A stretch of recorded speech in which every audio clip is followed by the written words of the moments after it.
BBC General Hospital spoilers reveal that the emotional implosion that followed the revelation of Nina's affair with Drew has done more than destroy relationships. It has fundamentally altered who Nina is at her core.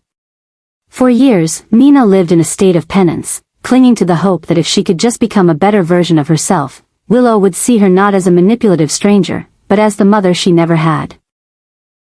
Every decision Nina made, every word she chose, every time she held back her natural impulse to control a situation, it was all driven by her desperate need to belong in Willow's life. She endured rejection after rejection, emotional distance, and cold tolerance from her daughter, all the while promising herself that if she just stayed on the right path long enough, that door would eventually open.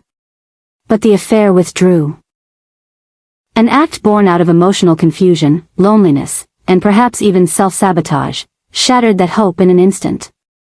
When Curtis exposed the truth, Nina didn't just lose her daughter's trust, she lost her entire reason for trying to be good. The most devastating part isn't just the loss of Willow's affection, it's the realization that the person Nina tried to become was never truly accepted. Willow didn't fight for their bond. She didn't give Nina the benefit of the doubt. Instead, the moment the betrayal came to light, Willow severed their connection completely, as if Nina had always been disposable. That clean break, unapologetic, emotionless, final, was a wound that bled into every part of Nina's identity. It confirmed her worst fear, that no matter how hard she tried, she would always be defined by her past sins, her manipulations, her failures. And so, in the ruins of her good intentions, a darker self began to stir. One that no longer sees value in playing by the rules of redemption. Nina is changing, and not in the way she once hoped. The moral compass she once forced herself to follow is now cracked beyond repair. Her thoughts have grown colder, her gaze more calculating, her silence heavier. She is no longer interested in apologies, second chances, or spiritual growth. The betrayal she feels is so deep, so personal, that it has awakened an old survival mechanism. An instinct to dominate, to retaliate, to reclaim control through any means necessary. She has crossed the threshold from grief into transformation, and those around her are just beginning to feel the tremors of what that means. Willow's rejection has become a catalyst, not for reflection, but for reawakening. Nina doesn't cry anymore when she thinks about her daughter. She doesn't reach for her phone or write unsent letters hoping to fix things. Instead, she plans. She remembers who hurt her and why. She rewrites the narrative in her mind, not as the abandoned mother, but as the underestimated woman ready to strike back. In this emerging version of Nina, Curtis is no longer a trusted friend or a man she once admired, he is a traitor who exposed her for his own gain.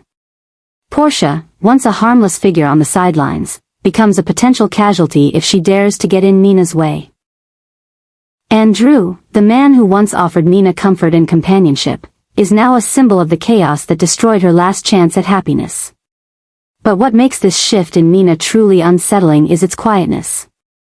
There are no public outbursts, no scandalous declarations. She moves slowly, deliberately, watching everyone with new eyes, noting who is loyal and who isn't, who is vulnerable and who is a threat. She's already begun gathering pieces of conversations, fragments of secrets, clues to past misdeeds that she might one day use as leverage. She knows things about Drew that could destroy his career. She's seen Portia's desperation to keep her marriage intact. She understands Curtis's weaknesses better than he thinks. All of it, filed away like ammunition in a growing arsenal. And yet, even in this descent, there is still something tragic about Nina's transformation. This is not a woman who was always heartless. This is someone who loved too much, too recklessly, and was punished for it again and again until she simply couldn't love the same way anymore. Her spiral into darkness isn't just about revenge, it's about reclaiming a sense of power in a world that has stripped her of dignity, of family, of identity. She doesn't see herself as the villain. In her mind, she is finally being honest, finally giving up the fantasy that goodness will be rewarded. Willow, on the other hand, has closed the door and walked away without hesitation. For her, the betrayal is unforgivable. The woman who once hovered in her periphery as a possible mother figure is now dead to her emotionally. She has drawn the line in permanent ink. There is no more control to yield to Nina, no emotional openings left to exploit. That clarity has given Willow peace, but it has given Nina fury. Nina now sees herself not as rejected, but as erased. And when a person feels erased, they don't seek reconciliation. They seek impact. The Nina that's emerging isn't chaotic or unhinged, she's strategic, dangerous, and disturbingly composed. She'll smile at those who deserve to be destroyed. She'll wait for the right moment to act. She'll present herself as the calm in the room while orchestrating the storm from behind closed doors. And because she no longer has anything left to lose, she is perhaps more powerful than she's ever been.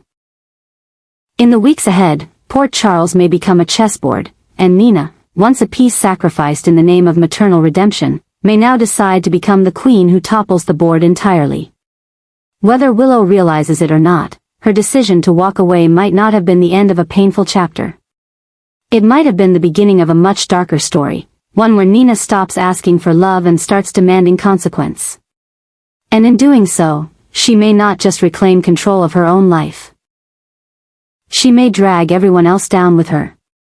One of the newest and most unsettling obsessions now gripping Nina is her desperate and increasingly distorted attempt to reclaim a mother-daughter bond with Willow, a bond that, by all accounts, has been shattered beyond repair. But in Nina's mind, this isn't a matter of accepting defeat. It's a psychological war she's determined to win, regardless of the emotional cost. What makes this obsession so disturbing is that it no longer stems from love in its purest form. It has mutated into a need for validation, for control, for rewriting the narrative in which she is cast as the mother rejected too cruelly, too quickly, by a daughter who never gave her a true chance. This is not merely grief. It is a hunger to correct the past by any means necessary, even if the effort pushes Nina into darker, more dangerous territory. Nina is no longer seeking forgiveness with humility, she is crafting a new storyline in which she becomes the victim, and Willow becomes the misguided child led astray by the voices around her. This internal rewrite has become Nina's new obsession, the lens through which she now interprets every word, every look, every silence. She believes that if she can just manipulate the emotional context, if she can make Drew look like the true villain, or Curtis the opportunist who exposed her out of spite, then Willow will be forced to reconsider. This obsessive narrative adjustment is what defines the new Nina, a woman who can't accept emotional closure, who refuses to accept that some damage is permanent. Her obsession has become ritualistic.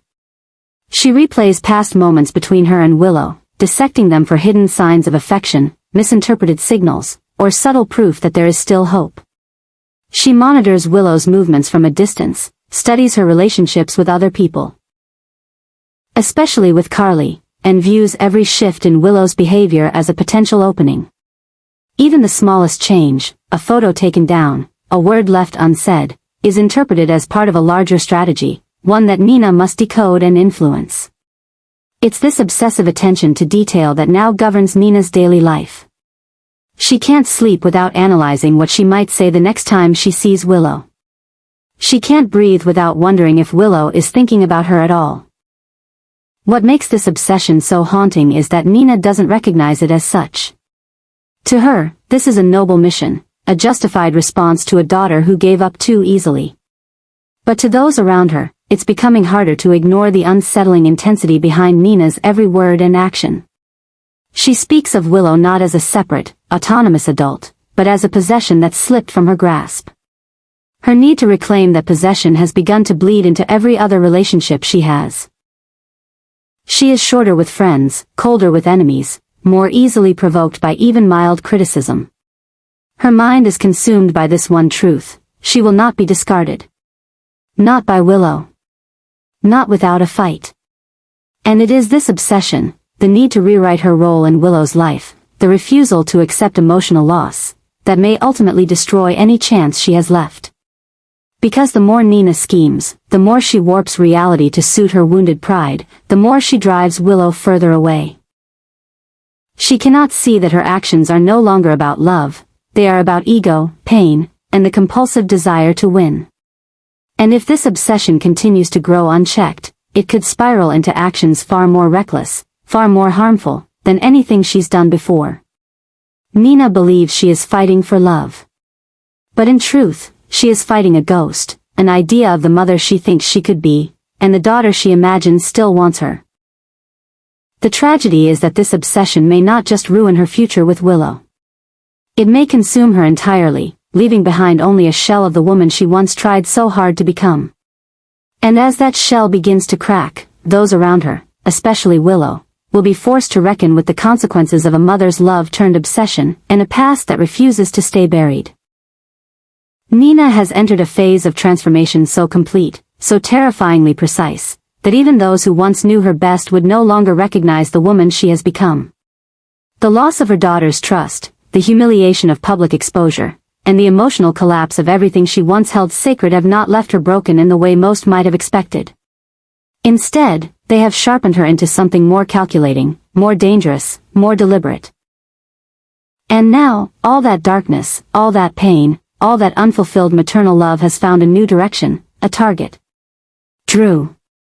The man who not only betrayed her physically, but whose very existence now stands as a living monument to her failure. In Nina's eyes, Drew isn't just the former lover who destroyed her final chance at redemption with Willow, he's the embodiment of everything she tried to escape: shame, guilt, loss, and weakness. And so, in the shadows of Port Charles, Nina has begun constructing a reality in which Drew's removal is not a tragedy, but a necessity. What began as a series of subtle manipulations has now morphed into a carefully choreographed endgame. Nina is no longer playing defense, she's writing the rules. Her obsession with reclaiming control over her narrative has driven her to a place where logic is a weapon, not a restraint. Drew's death is not just a possibility in her mind. It is a step in the process, a means of resetting the world around her. She tells herself that Drew's exit from this world will bring balance back into her own, that by erasing him, she can remove the stain of betrayal from her story. The horrifying truth is that Nina believes his death will force Willow to look at her differently, to reconsider what they lost, perhaps even to mourn alongside her. In this dark fantasy she's constructed, Drew becomes a sacrificial offering. One that will ultimately bring about the reunion Nina has failed to secure through compassion. This twisted rationale has given Nina a new sense of clarity, of purpose. Her movements are methodical, her expressions unreadable, her conversations layered with hidden meanings. She is no longer reactive, she is proactive, often several steps ahead of those around her. And that is what makes her so deadly. The way she moves through grief and vengeance is no longer fueled by desperation. It is fueled by certainty. She has convinced herself that this is the only path left. That love has failed her, but control will not. That emotions have betrayed her, but strategy never will. And then the whispers begin. Drew hasn't been seen in days. His phone rings unanswered. His meetings are missed. Concern turns to confusion, and confusion gives way to dread. Nina, meanwhile, maintains her composure with unnerving grace. Her alibi is airtight, her face a mask of serene detachment. Behind closed doors, however, her obsession is reaching its climax. The confirmation of Drew's death is not met with hysteria or guilt, it is met with cold, quiet affirmation. The final piece has fallen into place. The man who disrupted her life has now exited it permanently, and in Nina's reshaped mind, this was never a murder, it was a realignment. A correction of fate. This moment marks a violent evolution in Nina's story. It is not simply the death of Drew. It is the death of the last barrier holding back her complete unraveling. And yet, what makes this even more chilling is that the unraveling is invisible to everyone else. Nina has mastered the art of appearing functional, appearing rational. But beneath that composed surface is a storm of delusion and obsession growing with every breath. Drew's death is merely the beginning. Because now Nina has tasted the power of finality. She has proven to herself that if something, or someone, stands in the way of her rewriting the narrative of her life, she can erase it. And with that knowledge, she is now unbound. The most terrifying part of this transformation is that it is cloaked in silence. There are no public breakdowns, no reckless confessions. Nina has moved past that version of herself. She has become surgical. She studies people now, not to connect with them, but to manipulate them. She no longer seeks support, she seeks vulnerability. She no longer asks questions. She collects answers, information, leverage. With Drew gone, her next target is not a person, it's perception. She wants to be seen as the woman who lost everything, who now deserves sympathy, redemption, even respect. And she is willing to construct that image over the graves of those who fail to understand the new rules she has set. But in doing so, Mina has crossed a line she can never return from. This new version of her is not one created by grief. It is one forged in rejection, humiliation, and betrayal. The death of Drew, in her mind, is not the darkest act she has committed. It is the most justified. That is the proof of how far she has fallen. She doesn't see herself as a killer, she sees herself as a survivor who finally stopped begging for forgiveness and started reclaiming her own narrative. The frightening truth is that Mina's descent into madness is not loud or visible. It's quiet, efficient, logical. And that is what makes it so profoundly dangerous. Port Charles has not yet realized what is happening. They still see Mina through the lens of her past struggles, her traumas, her grief. But that lens is obsolete. The woman they once pitied has become the woman they should fear. The confirmation of Drew's death is only the beginning of a series of adjustments Mina is prepared to make. And as she stares at the aftermath of her own calculated decisions, she does not see chaos. She sees order, finally restored.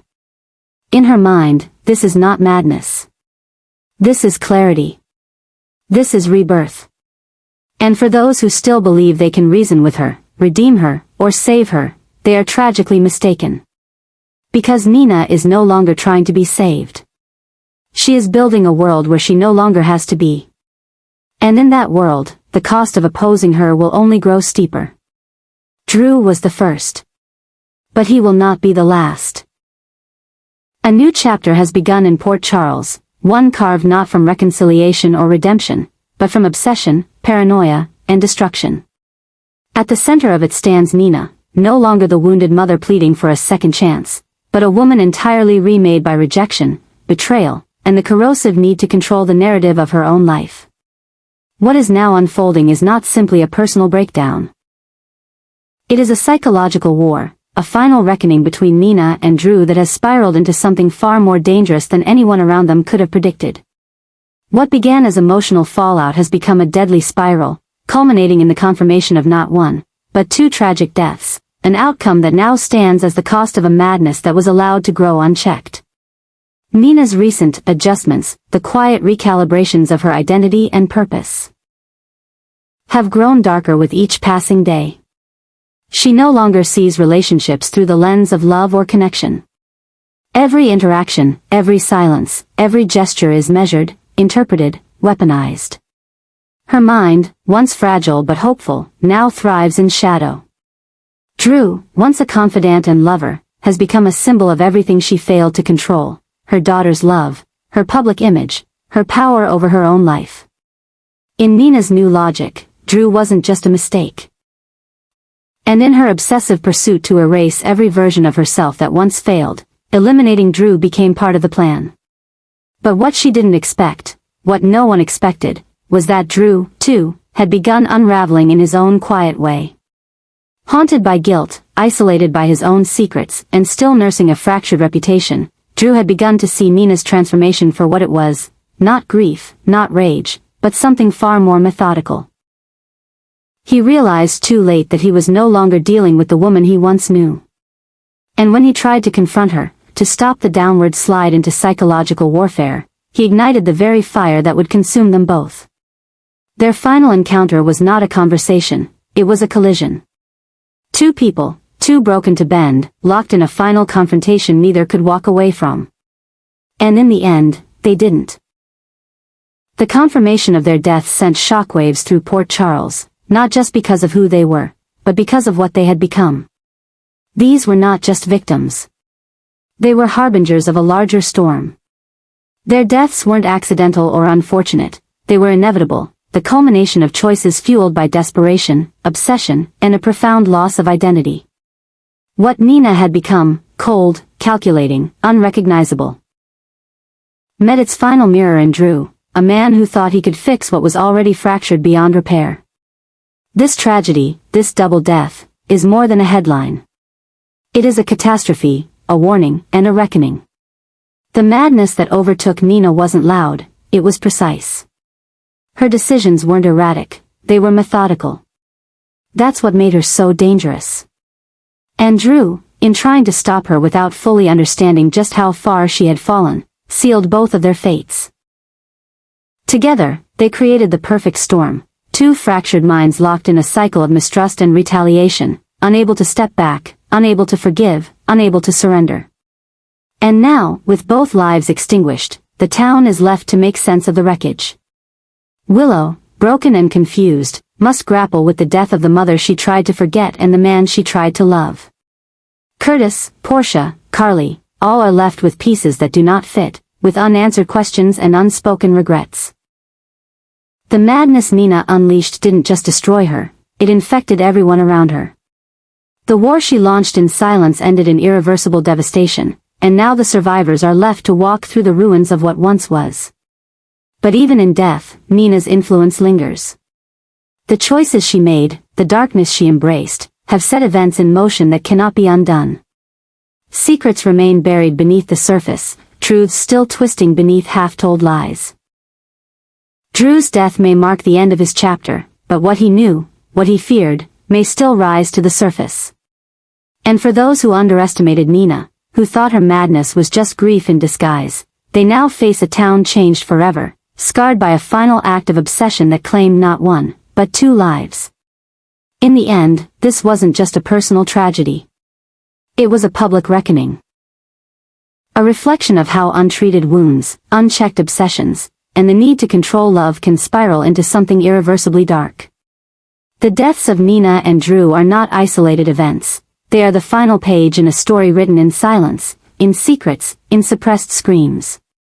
And for poor Charles, they are a haunting reminder, when love becomes possession, when grief becomes strategy, when rejection becomes obsession, no one is safe. Not even those who think they understand the game.